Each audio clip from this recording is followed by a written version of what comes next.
palavra viva que os guiaria, que os ensinaria, aquela lei. Esse problema que a gente vive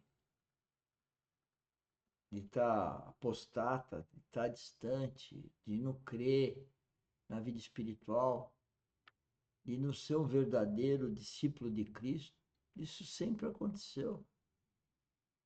São poucos, sempre são remanescentes. E são remanescentes que chamam, você viu? 40 anos sem nenhum resultado. Eu estou há 2 anos e meio, ou talvez, se contar desde o meu nascimento, sei lá, 40 anos, não importa. Tem que continuar, continuar, continuar, e poucos vão ouvir, ou talvez ninguém ouça. É muito duro isso. Mas isso aconteceu com Noé,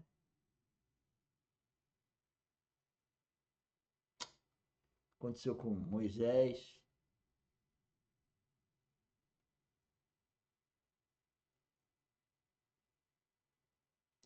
Que procederia de Sião, tudo isso foi perdido nos tempos de Jeremias e dos outros profetas, especialmente esses que são citados aqui, Isaías, Jeremias, Ezequiel, Daniel, e depois temos o retorno, então, do cativeiro e a restauração do Senhor.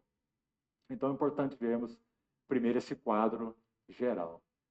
Então, como falava, por que essa relação que esse erudito, Westcott, fez entre Jeremias e Hebreus?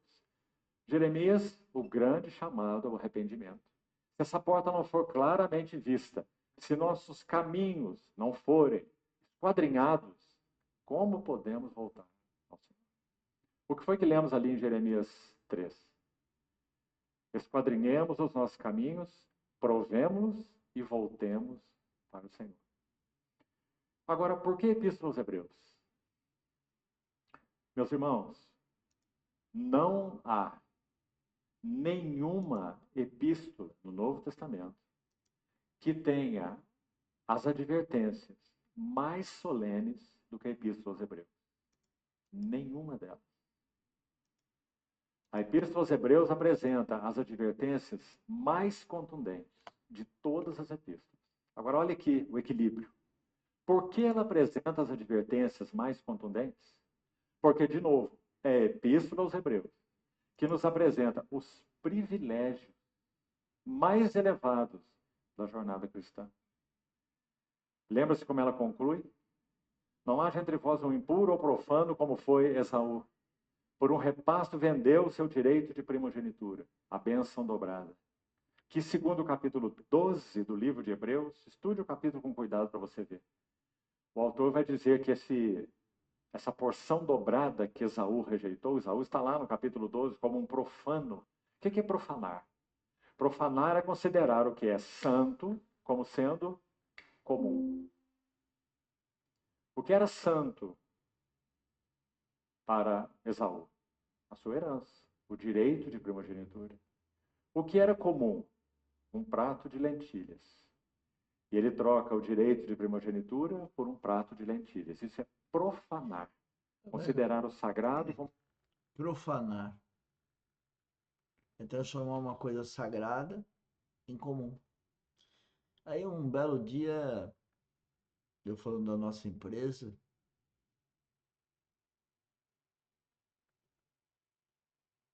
eu falei que ela era sagrada.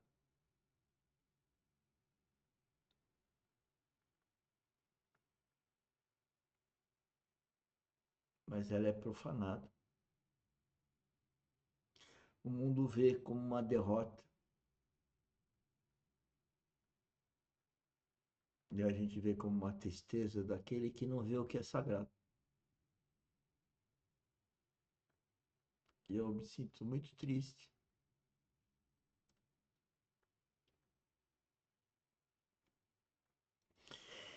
Por não conseguir.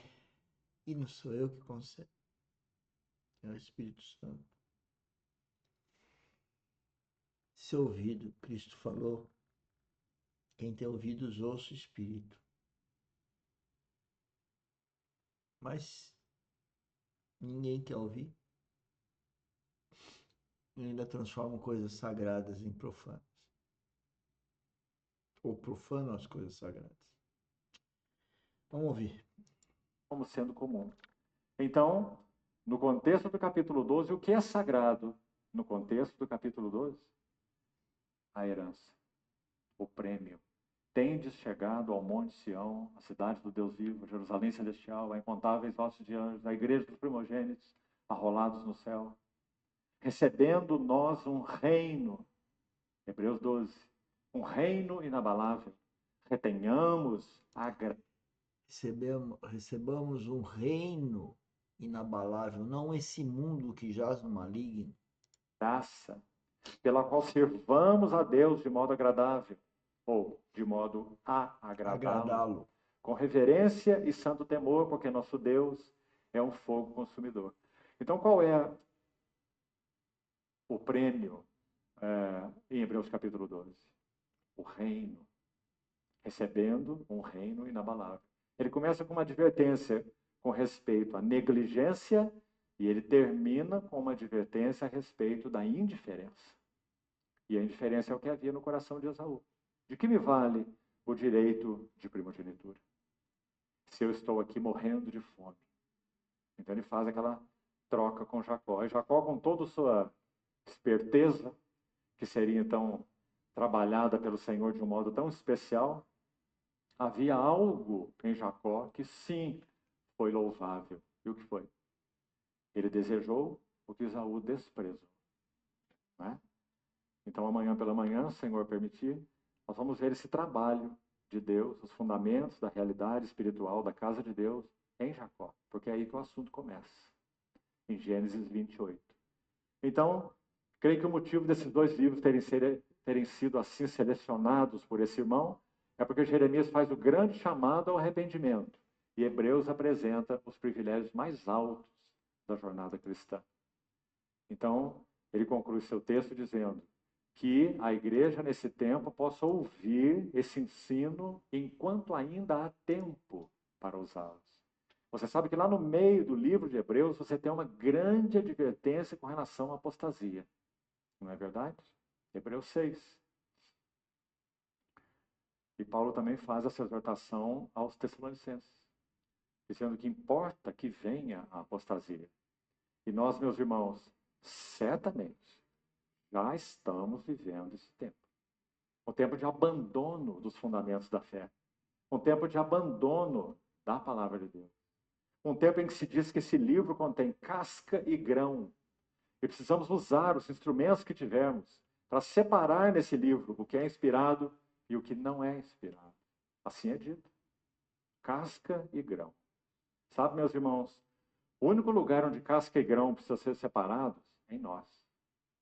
Nós temos muita casca, de modo geral, e pouco grão. Mas a palavra de Deus é puramente grão, para que nós então nos alimentemos dela e ela possa cumprir esse efeito em nossas almas, dividindo alma e espírito, juntas e medulas, sondando mente e coração, e nos fazendo então aptos para seguir com o Senhor, amar o Senhor, servir o Senhor, sermos fiéis ao Senhor. Se nós de alguma maneira perdemos o significado da palavra de Deus para nós perdemos tudo. Então, Jeremias e Hebreus, mantenha essas duas coisas com você. Porque se o Senhor permitir, nós vamos começar por Jeremias hoje e vamos terminar com Hebreus no domingo.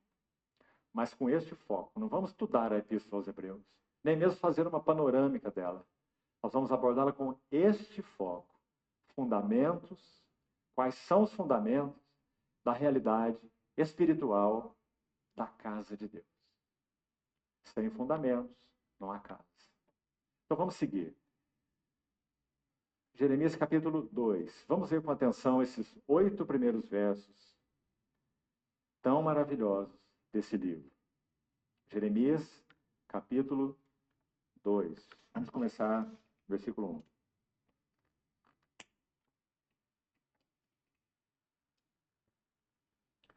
A mim me veio a palavra do Senhor dizendo: vai e clama aos ouvidos de Jerusalém. Assim diz o Senhor: lembro-me de ti, da tua afeição, afetos, quando eras jovem, e do teu amor, quando noiva, e de como me seguias no deserto, numa terra em que se não semeia. Então, Israel era consagrado ao Senhor. Era no passado. E era as primícias